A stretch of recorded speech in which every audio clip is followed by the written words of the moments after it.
I did a little investigative journalism. Remember earlier we were trying to guess whether Kim Kardashian or Donald Trump has more Twitter followers? Who do you think has more Twitter followers? I'm going with the president. I went with Kim Kardashian, and I was right. I was actually shocked. I was right by something for the first time, actually. She has 60 million, and he has over 52 million. Oh. Can you believe Kim Kardashian has more followers than the president? She's almost up to you. You're at like, what, 75 million? 12. I think I have 10 or 12 just people. 1, 2, 12, not 12 million. All right. Thanks for joining us. Outnumbered starts right now.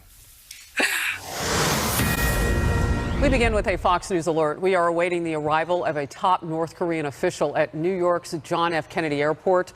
North Korea Vice Chairman Kim Jong-chol is then expected to meet with Secretary of State Mike Pompeo. The White House continues to lay the groundwork now to revive a potential summit on the denuclearization of the Korean Peninsula. We are watching all of it. As it makes news and it's live, we'll bring it to you. This is Outnumbered. I'm Harris Faulkner. Here today, Sandra Smith, Town Hall editor and Fox News contributor Katie Pavlich, host of Kennedy on Fox Business Kennedy, and in the center seat today, Fox News senior judicial analyst Judge Andrew Napolitano, outnumbered and ready to go. And with happily so outnumbered with some of my closest friends. So great to have you, Judge. Thank you. Good to have you. A lot of news. Let's get to it. Well, North Korea's Vice Chairman Kim Jong-chol, as I just mentioned, is on his way to New York City, expected to arrive within a couple of hours this afternoon. Secretary of State Mike Pompeo is also expected in New York after the secretary meets with President Trump at the White House this afternoon. The latest moves as the Trump administration works to hold that summit in Singapore with North Korean dictator Kim Jong-un. As of now, the date's still on the calendar, June 12th. The president canceled that meeting last week after hostile rhetoric from the North, but has since reopened the door to having it. A short time ago, we heard from former U.S. ambassador to the UN, Governor Bill Richardson, who is one of few Americans to have direct negotiations with the North. Here he is. You have to set an agenda for the meeting, and we have to narrow the gap between what we consider denuclearization and what the North Koreans consider denuclearization. Let's be completely prepared, because the North Koreans, I've negotiated with them, they're relentless, they're very focused, and we have to be focused too. Chief White House correspondent John Roberts at the White House now. John? Harris, good afternoon to you. You know, meetings like this are never a sure thing, right up until the moment that the two leaders get into the same room together. But the thinking around the White House here today is that the June 12th date for this summit really looks like it could be on track. The press secretary, Sarah Huckabee Sanders, yesterday aboard Air Force One on the president's way to Tennessee said, quote, the president's letter specifically said that we were open to the meeting at the time. And again, we expect it to take place. But we'll see what happens. We are going to be prepared. If it takes place June 12th, we'll certainly be prepared. If it for some reason takes place at a later date, we'll be prepared for that as well. A lot of people think June 12th could happen. Some people think might need to be delayed by a couple of days, maybe a week. A lot of whether or not this goes forward will depend on meetings that Mike Pompeo, the Secretary of State, is having with the man that you see right there, Kim Jong-chol. He's going to be meeting with him in New York City, likely later on today, tomorrow morning as well. He is the highest ranking North Korean official to come to the United States in 18 years, and likely that a person of his rank wouldn't come all the way here unless there was a good chance of putting something together. Listen to what the State Department spokeswoman Heather Nauert said yesterday. This will be the Secretary's third meeting with Kim Jong-chol. They've had obviously very deep conversations where they've talked about a lot of detail about what the United States expectations are. I think it's important that we're going up to New York. I know the Secretary looks forward to engaging him in New York. Pointed out as well that the rhetoric out of North Korea since the president sent that letter last Thursday has been remarkably restrained. And Harris, the one person that we have not heard from is the deputy foreign minister, who really got things going when she said those intemperate things about the vice president and then threatened a nuclear-to-nuclear confrontation with the United States if these negotiations didn't bear fruit. So everyone playing nice at the moment. And again, the Secretary of State has met with Kim Jong-chol 3 times previously, so they know something of each other, and we'll find out likely by this time tomorrow whether they can get something done. John Roberts, thank you very much. So John sets up the conversation for us, Judge Andrew Napolitano, with the facts on the ground that things are moving. Well, this general with whom Secretary Pompeo is meeting is also the head of their intelligence services. So he is the equivalent of what Mike Pompeo was when he ran the CIA. So when Heather Nauert said this is the third time they're meeting, this is the third time they're meeting while Mike Pompeo was Secretary of State, but it's not the third time they've ever met, because they met in the connection with their work as being the head of intelligence agencies. So they know each other. Here's the issue.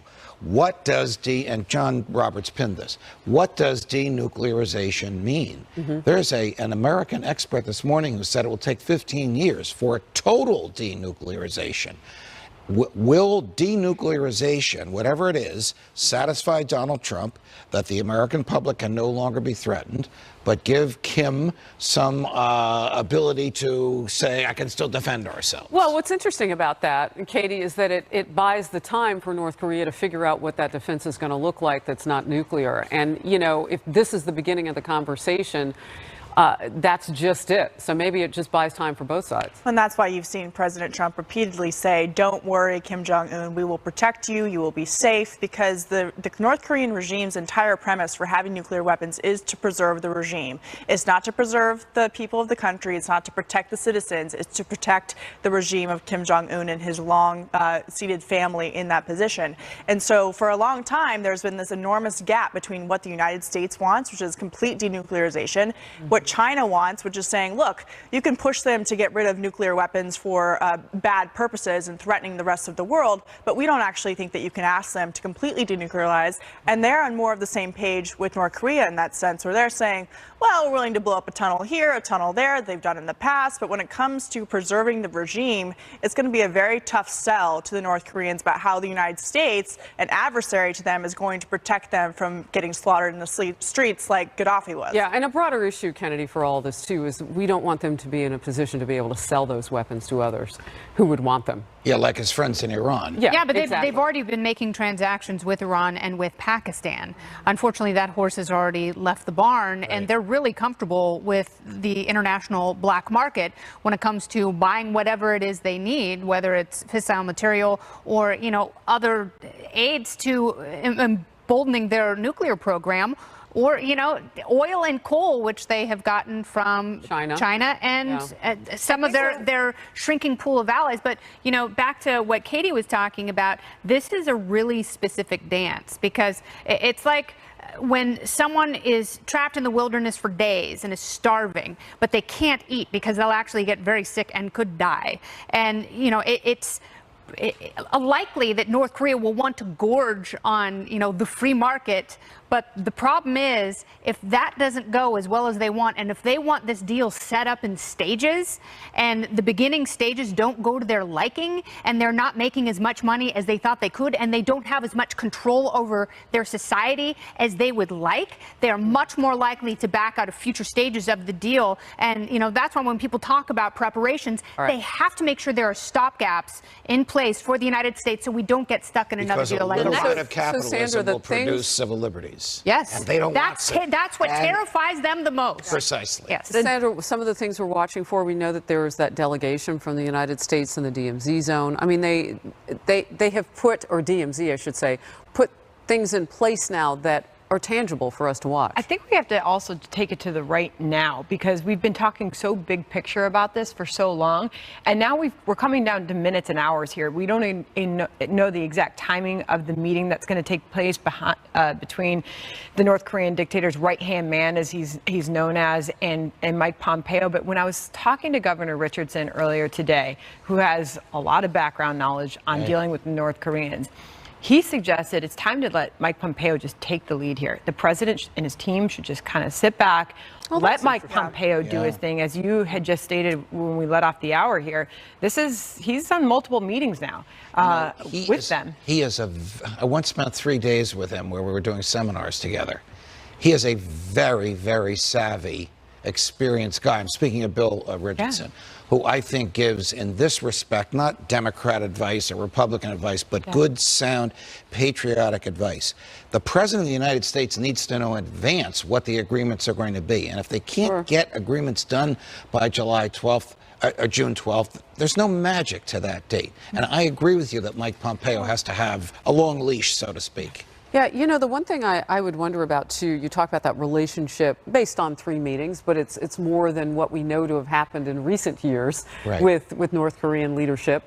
How important is it to have that relationship between our now Secretary of State and the foreign official who's coming? Well, remember, that foreign official could be changed like that. Just that this is a dictator who not only slaughtered the boy from the University of Virginia, his brother. I don't want to get graphic, he slaughtered his own uncle. Right. But there are right other now, family members who are missing as well. Correct. But right now, the leader that's in New York is a 4-star general. He's the #2 ranking person in all of North Korea. It's very important that Mike Pompeo, who has a great personality, bonds with this. And I would add, too, that Mike Pompeo's experience at the CIA is not just about these 3 meetings he's had. It's about the overall intelligence that he has gathered as his position in the CIA, which we saw when he met with Kim Jong-un before he was even confirmed as Secretary I'm going to step in here, guys, because I want to set something up that's about to happen. We've got the Right to Try bill. That's a controversial bill that lets terminally ill people be able to have access and to utilize experimental drugs that are out there that perhaps have not been looked at or approved by the FDA. This is something that the White House announced last Friday, and it has been something that the president has held as a priority, and for the vice president as well. You know, also what's interesting about this is that today, as the president, we're anticipating to walk up in the White House and step up to that lectern and then to the table to the side there and sign this bill. Today follows that rally that the president just had in Nashville, Tennessee, where he talked about taking a fresh look at healthcare issues. So as that happens live, we will take you there. Let's come back, though, to the issue at hand and talk a little bit more about what we think needs to be done before July 12th. Katie? Well, I think June 12th. June 12th, which is 13 days away. It takes a day and a half to get there. So really, we're looking at 10 days that we have now between now and then. But it's important to go back to the beginning of this when the president agreed to meet with Kim Jong-un at the summit. They actually said at the beginning, we are not putting any agreements on the table. This is simply a first step. So there can be conditions that are put down on the table for discussion, but in terms of getting some kind of deal before that deadline, I think is ambitious and something that the White House hasn't actually talked about.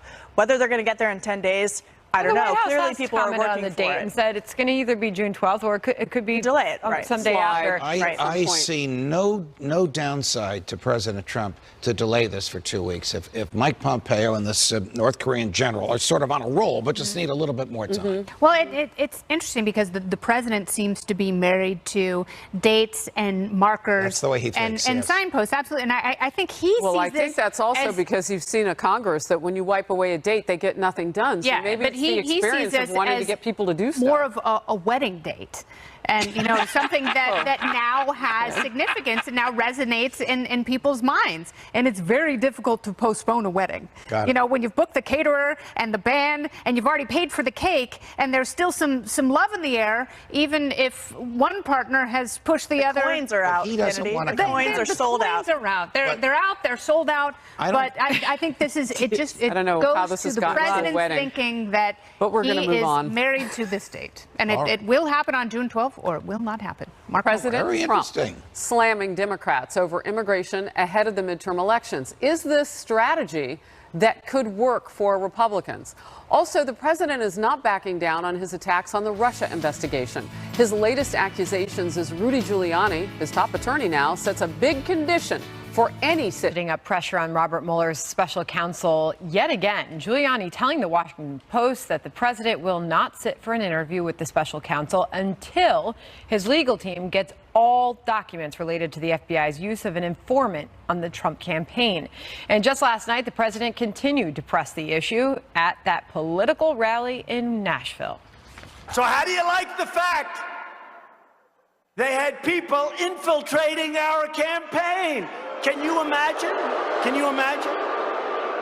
Never in the history of our country has something taken place like took place during this election. But House Oversight Chair Trey Gowdy, himself a former federal prosecutor, pushing back against the president's claims. Gowdy was among a select group of congressmen briefed last week by the DOJ on their use of an informant. Watch. I am even more convinced that the FBI did exactly what my fellow citizens would want them to do when they got the information they got, and that it has nothing to do with Donald Trump. Whoa, Judge. So I was with him last night when he said that. We were on Martha McCallum's show together, and we chatted beforehand. And here's what it is. When he visited, or was visited by Bob Wright and Chris Wray and Rod Rosenstein, the head of the Justice Department for this case and the head of the FBI, and they showed him the documents. They showed him the unredacted memos from Jim Comey.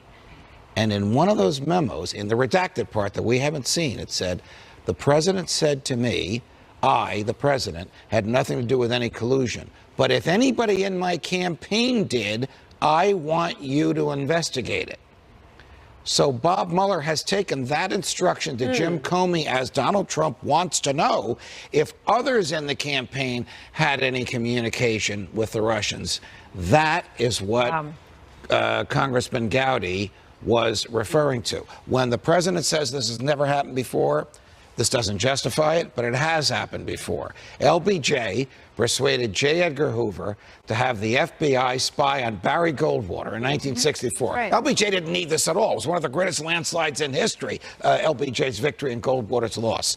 But today, some ex-LBJ aides have boasted we had copies of Barry Goldwater's speeches before Senator Goldwater even gave them.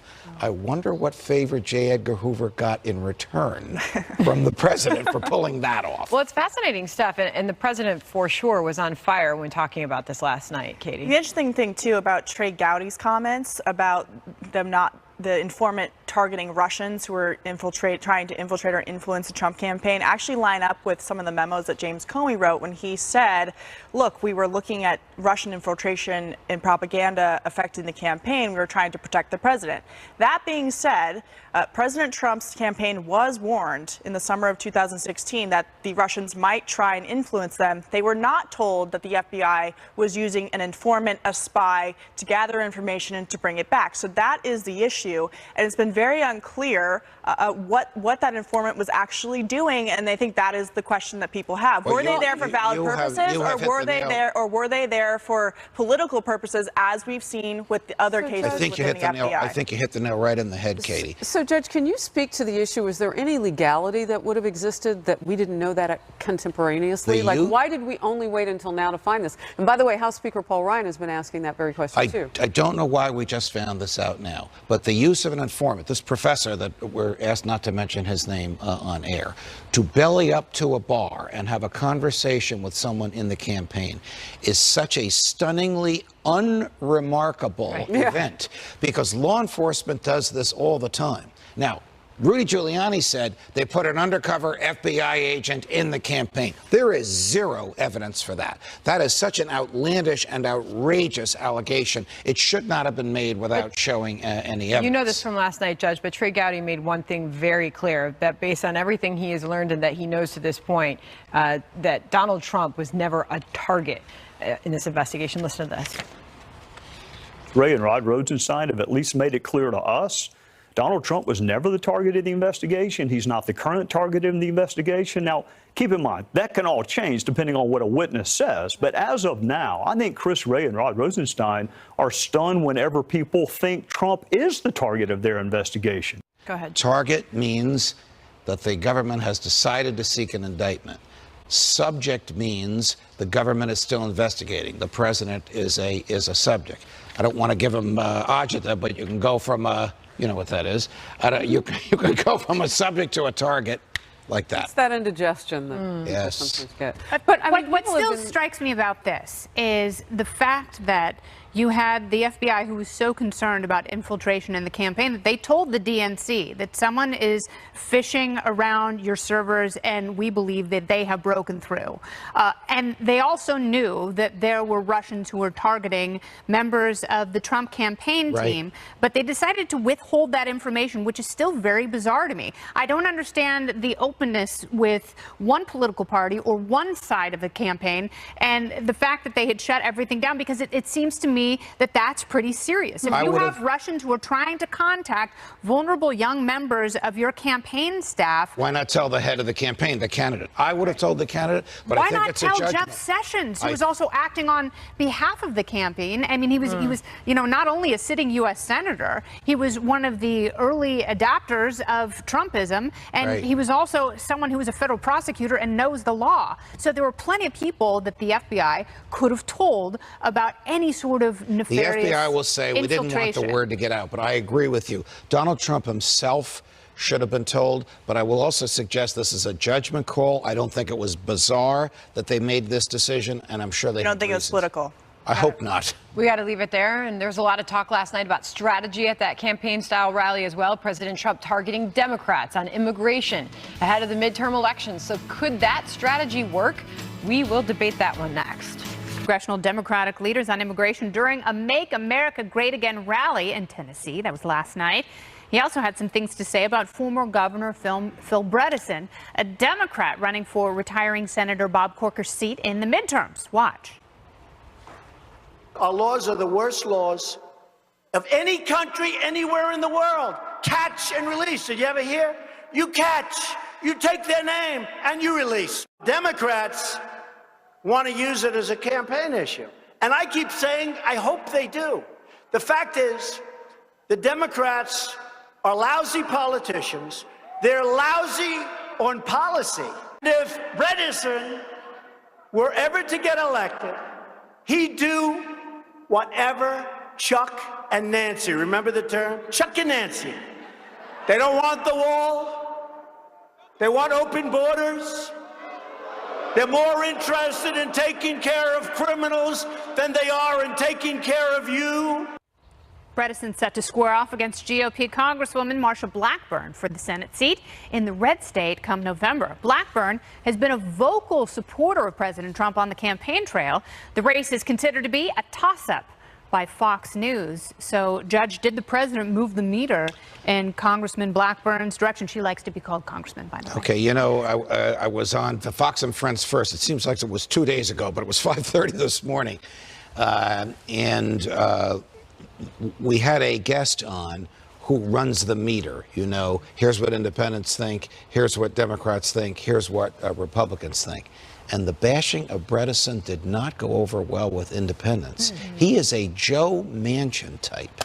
He is the type of, listen, I know the president wants Marsha Blackburn in there. He doesn't want to lose. This will be a net loss if Bredesen wins. But he's the type of Democrat you can reach across the aisle and work with. He's as much like Nancy Pelosi as I am. Judge, I'm going to break in with breaking news right now. We've got the president about to sign the Right to Try bill into law. This is something that the White House has been pushing, advocating for it. It is for families who can gain access now, terminally ill patients who want to try experimental drug treatments not yet approved by the FDA. This is some way that they can gain access to those drugs. And what this does, too, and the vice president was just on stage before he introduced the president. He's now meeting with some of those families. Thank them for their fight for this, because he said that this puts the access in the hands of all of Americans who are terminally ill. Some groups, like the American Cancer Society, have pushed against this. Some Democrats have pushed against it, saying that it puts those patients who, again, are terminally ill at risk because the FDA may not have vetted these drugs. But right now, the president is about to sign Right to Try. Let's watch and listen together. This is, to me, this is a very important moment, a very important day. Been looking forward to this for a long time, along with Senator Ron Johnson. And I will tell you, we worked hard on this. I never understood why it was hard. They've been trying to have it passed for years. I never understood why. Because I'd see people, friends of mine and other people I'd read about, where they'd travel all over the world looking for a cure. And we have the best medical people in the world, but we have trials and we have long time, 12 years, 15 years, even when things look really promising, so many years. And I never understood why they didn't do this, and we worked very hard. And I want to thank Vice President Pence for helping us so much. Mike was in there, and I'd say, Mike, how are we doing on that? We got to get it approved. And he was really working it. And in my State of the Union address 4 months ago, I called on Congress to pass Right to Try. It's such a great name. Some bills, they don't have a good name. Okay? They really don't. But this is such a great name. From the first day I heard it, it's so perfect. Right to try. And a lot of that trying is going to be successful. I really believe that. I really believe it. So we did it. And we went through the Senate. We went through the House. The House had a bill. The Senate had a bill. If we go and mish them together, we got to go back and take votes. And I said, do me a favor, tell me which is the better bill for the people, not for the insurance company, not for the pharmaceutical companies. I don't care about them. I really don't. I couldn't care less.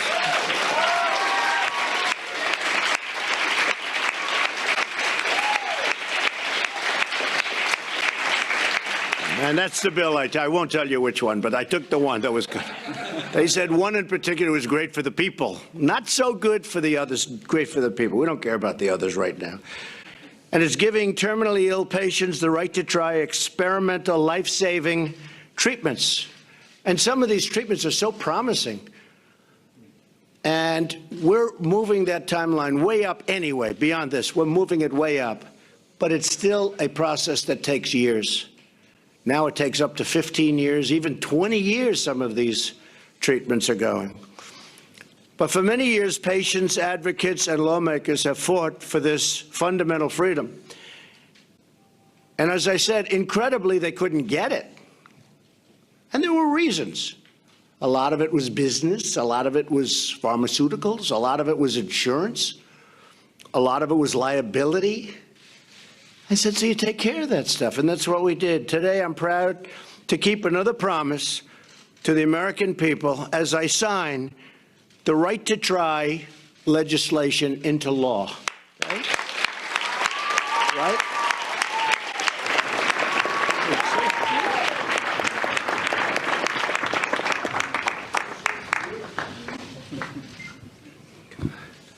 If I looked like that, I would have been president 10 years earlier. If I had that face, if I had that head of hair, I would have been president so long ago. That's great. So I want to thank a couple of people.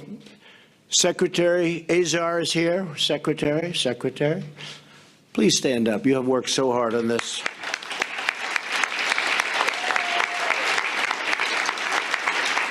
Thank you very much. You've really done a great job. We're going to have another exciting news conference over the next, 3 weeks, 4 weeks, 2 weeks? What do you think? On health care. We have great health care. We got rid of the individual mandate. Without that, we couldn't be doing what we're doing in a few weeks. We're going to have great, inexpensive, but really good health care. And we have 2 plans coming out. We also have, through our great Secretary of Labor, we have a great plan coming out, and that's through associations. And so we're going to have 2 plans coming out. And for the most part, we will have gotten rid of a majority of Obamacare, gotten tremendous. Could have had it done a little bit easier, but somebody decided not to vote for us, so it's one of those things. I want to thank Secretary Azar, and I want to thank Commissioner Gottlieb. Where's Scott? Scott, stand up. Ooh, I like those socks. I like those socks, Scott. And Scott, let me ask you, so it takes years and years to get this approved, right? You're bringing down, beyond this, you're bringing down that period of time. What is the average time now it takes for, a major medicine or cure? What's the average time it takes to go through the system and get an approval? Depends on medicine. Probably 3 to 7 years. 3 to 7. And some go long over 10, right? And you're bringing that down? You're trying to bring that down, for safety. Very good. And you in particular, you're very happy with this, aren't you? You have a lot of good things in the wings that, frankly, if you moved them up, a lot of people would have a great shot, right? We're trying to get promising things in place more quickly, Mr. President, under your leadership. Right. That's fantastic. Well, thank you, Scott. We're very proud of the job you're doing. We're also working very hard in getting the cost of medicine down. And I think people are going to see for the first time ever in this country a major drop in the cost of prescription drugs, right?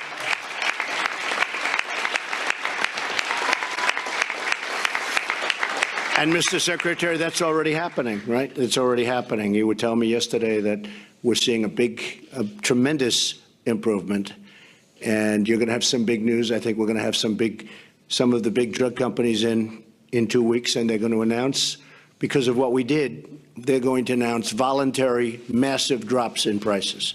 So that's great. That's going to be a fantastic thing. You know, we're working on some really great things, aren't we, when you think about it? Ron, pretty good, huh?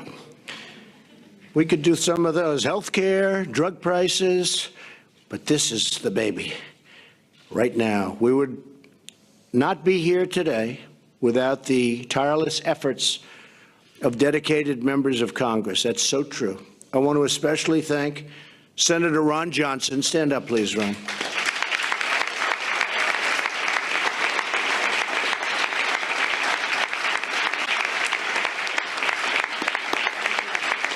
For his tremendous leadership. You know, I just tell you, he doesn't stop. He doesn't give up. You know, it's good. It's good for all of us. This guy, Ron, very capable, he just doesn't give up.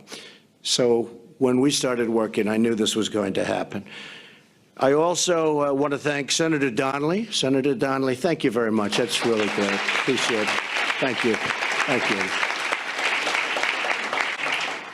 A fantastic young gentleman, Brian Fitzpatrick of Pennsylvania. Brian, congratulations, and I know how hard you work, Brian. And Dr. Michael Burgess. Do you like being called doctor or congressman? I think doctor is better. I like doctor. We'll call him doctor. Thank you, Michael, very much. Great job. You worked. I know how hard everybody worked, and I really appreciate it. Everybody appreciates it. The country appreciates it, because nobody understood why this wasn't happening. You know, they've been talking about this for how long, Ron? 25 years? A long time. A lot of talk. Politicians, it's a lot of talk. I also want to thank Energy and Commerce Committee Chairman Greg Walden, who's not here, but he really worked hard with us. He really did. And thanks as well to state and local officials here today who fought for this important cause. They fought so hard, so many of them. I want to thank you for the incredible work you've done on behalf of these and all wonderful Americans. I mean, anybody can be there someday. Anybody can be there. Could you all stand up, the state, local people that work so hard on this? Because you really have been. Thank you. Yep. Thank you, fellas. Couldn't have done it without the state and local, and I appreciate it. Really great job. Thank you. Most of all, we're honored to be joined by several brave Americans for whom this bill is named. Matthew Bellina, who is battling ALS, and his incredible wife, Caitlin. Matthew. Right?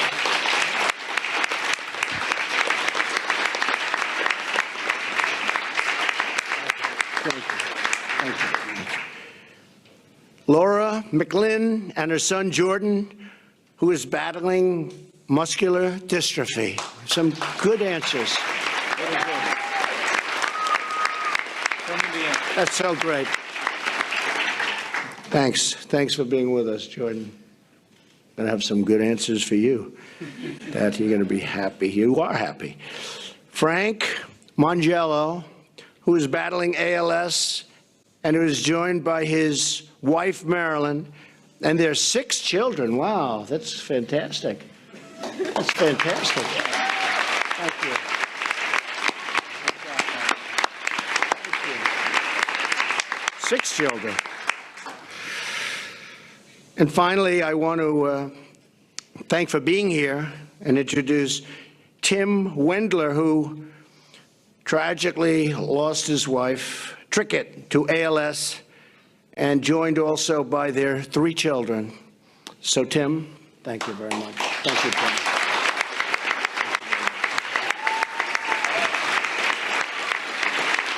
I want to thank you all for being here. You have extraordinary courage, determination, and love. You have love, real love.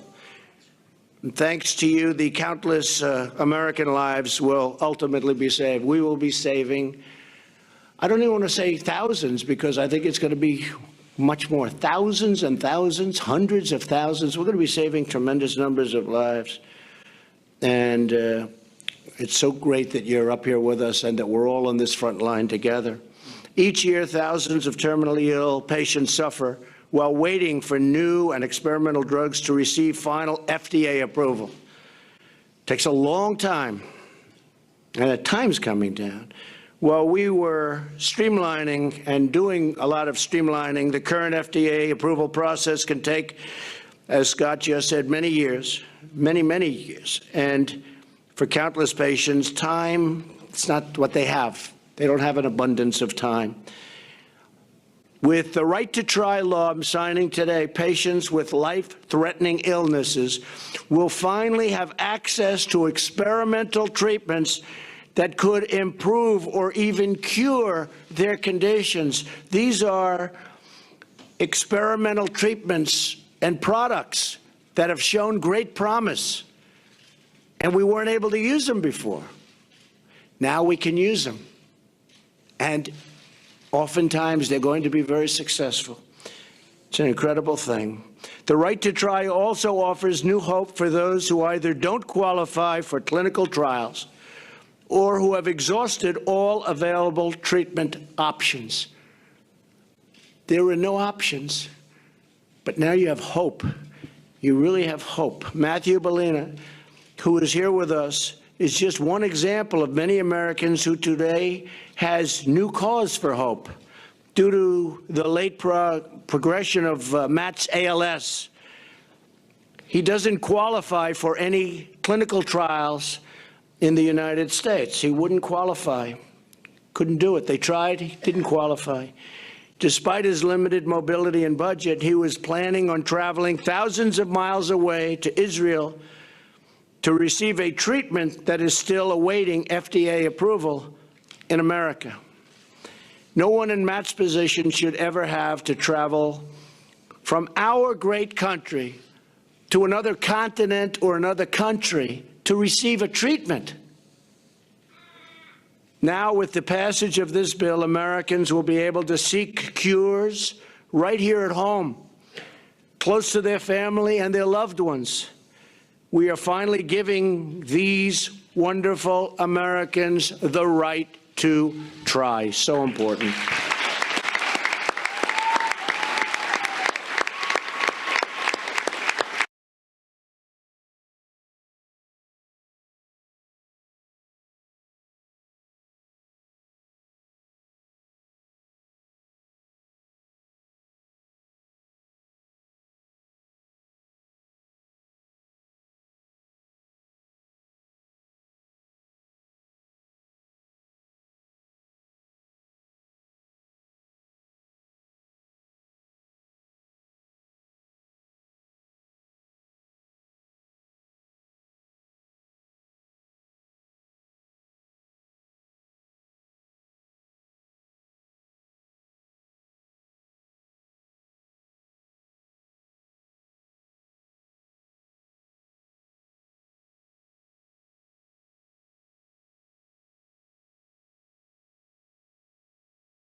This is the President of the United States who has laid out his case for why he is signing the right to try bill into law right now. Those are family members of people who've been fighting the battle, some of them with family members who couldn't join them today.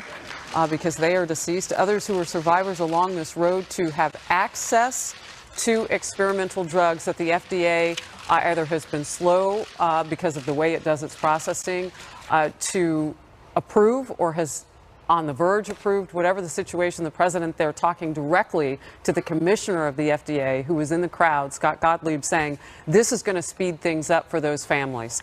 The right to try bill. Terminally ill people will have access to experimental drugs now. All right. Now we're going to shift to another time that the president was making news on the campaign trail last night, at least a campaign-style rally. President Trump weighing in on the controversy surrounding Roseanne and the abrupt cancellation of her popular show. The president tweeting this: Bob Iger of ABC called Valerie Jarrett to let her know that ABC does not tolerate comments like those made by Roseanne Barr. Gee, he never called President Donald J. Trump to apologize for the horrible statements made and said about me on ABC. Maybe I just didn't get the call. The president weighing in on this controversy, Harris? Yeah, you know, Judge, you and I were talking before the show about whether the president should get involved in this. Real quick, I don't think he should get involved at all. He's now involved. He's talking about it himself. And getting people to talk about him and Roseanne. This is a lose for the president. I'm sorry he sent this tweet out, but he did. I know, though, that when most of us read this tweet for the first time, I thought it was you when we sat down and you said, oh, no. I mean, what if the president was going to weigh in? I mean, how should he have, in your opinion? Because of his public affiliation with her. You know, she supported him on air. She had 25 million viewers. He praised the show. The best thing for him to do is, in my view, is to say nothing. Hey, do you agree with that? Stay out of it? Yeah, as the president has been saying, he said yesterday, he has big issues to focus on, like North Korea, the economy, this right to try bill that he signed today. He's frustrated with people focusing on little things that cause big controversies, but then he says something like this, and it just doesn't help him in any way. There is a double standard when it comes to black conservatives and how they are treated by the left and media and the things that are said about them, and there aren't any firings. Perhaps not a good time to point that That's out. a different kind of story. I will say, when I went to go check Roseanne's tweet, I couldn't see it because she blocked me back in the days when she was rallying at Occupy Wall Street. So I tried to look at it, I couldn't. So, you know, not everything that comes I've been blocked on Twitter by Roseanne Barr. So I couldn't see what she was saying. Yesterday, Kennedy, you and I have had a lot of conversations about free speech. And yesterday, I made the comment that, you know, this is free speech. And we talk about this, and there are times when free speech is hard. I think back just 2017, Bill Maher said the N-word on his show. Yes. And this was years after he had said incendiary things. Also, Roseanne Barr didn't just pop up as a racist yesterday. There was a lot of ground that was laid. One thing I would add to the comments that I made yesterday is free speech is not excommunicated from consequences. No, absolutely. And so now what we have, the free speech gives us the truth. So you can identify people and find the truth about who they are. And don't you want to know? Yes, and then I do the wanna know. consequences come up. Yeah. These networks and corporations now are reacting swiftly with all of this. And we've seen it at Fox, Kennedy. But are they, though, Harris? I mean, because you could make clearly the argument, and Howie Kurtz made this point on our show earlier this morning, ABC knew what it was taking on. They knew. Absolutely. Well, there's no more of a known quantity than Roseanne. And, you know, we're at a very curious time because we're incredibly prude when we become outraged. But at the same time, we're used to a very coarse political dialogue. Right. So they wanted her coarseness, but they wanted her to stay on this side of the line. But you also have to remember, ABC did fire Bill Maher, and they fired him for something he said right after 9/11. And then he was rewarded in the marketplace with another show. But It's the point that I'm, one second, Judge, is the point that I'm trying to make. So Paula Deen also dropped the N-word. Right. Then she was on Dancing with the Stars. All I'm saying is that the truth brings us, the free speech brings us all the truth that we need to identify people. We're now at a different conscious point. And we also have to decide where those lines are, because, you know, people get so outraged selectively, and that's a thing, because it seems like the cultural justice is applied with imbalance. And how does someone like Joy Reid have a job in that Free speech environment? doesn't mean free of all consequence. Exactly. It means free of consequence from the government, period. If there are racists and bigots among us, we want to know who they are. Yes, we do. Yeah, that way you can. I mean, I mentioned Fox. We had an executive who wrote gayer, darker, difference, not good for the Olympics. Right. Was it free speech? Yes.